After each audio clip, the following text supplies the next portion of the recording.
Hi rabbits, Research Turtle here. Today, we're looking at a paradox that is defining the South Korean market.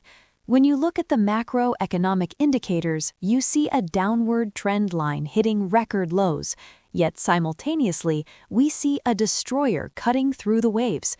This is the central conflict, the Korea discount versus a rapidly emerging manufacturing supercycle. Headlines are currently screaming that this is unsustainable. You've seen the reports. Samsung Texas plant costs soar, wealth drain, and accusations that we are being fleeced by allies. The anxiety is palpable. Is K manufacturing paying the bill for U.S. security? Are we just exporting jobs and facing soaring capex for no return? To answer this, we have to separate emotion from the P&L. We need to distinguish between the wave, which is a 3 to 5 year opportunity driven by geopolitics and governance reform, and the cliff, which is the 10-plus year reality of demographics and currency risk. We must strip away patriotism and fear and look strictly at the math. Let's look at the geopolitical map. This is the forced proposal. In the shipbuilding sector, the United States has allowed its global share to collapse to 0.04%. The U.S. literally has no docks to fix its own Seventh Fleet. This isn't charity, it is dependency. The alliance has become an industrial necessity. This creates a massive opportunity, but not where you might think.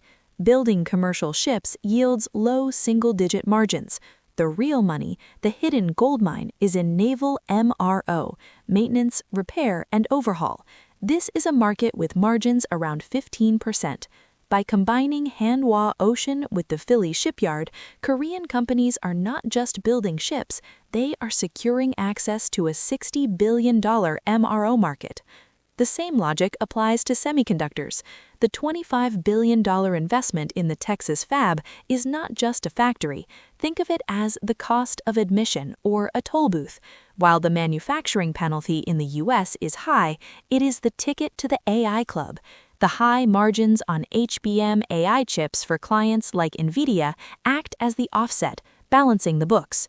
In the battery sector, the rules have been rewritten by the OBBA effect.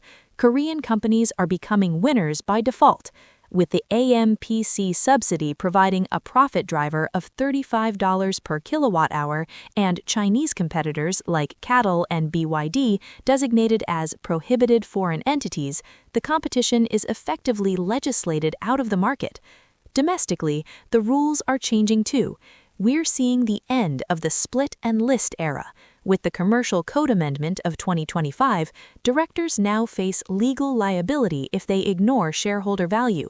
Fiduciary duty has expanded to include shareholders, not just the company.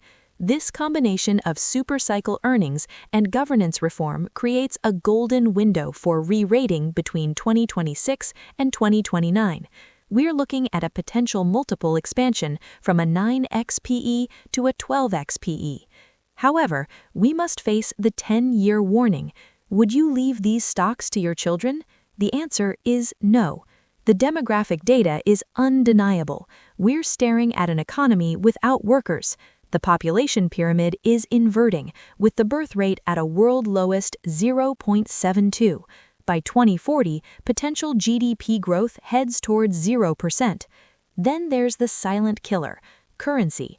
Even if you see a stock gain of 5%, a currency loss of 3% leaves you with a real return of only 2%. Long-term investors are fighting the gravity of a shrinking currency. Therefore, the only logical path is a two-track strategy. Harvest the yield in Korea now, but plant the seeds overseas. Ride the wave until 2029, but ensure you are building the ark for 2030 and beyond. This means an aggressive allocation migration toward shipbuilding, defense, and AI chips now, followed by an asset migration to global markets later. Your ARK's destinations should be the USA, the forever compounder, and India, the next China with a median age of just 28. The final verdict is this: Korea is burning its brightest flame right now. It is safe to warm yourself by this fire and take the profits, but do not be lulled into complacency. Use this warmth to build your ark before the fire burns out. That's it for today. Turtle out.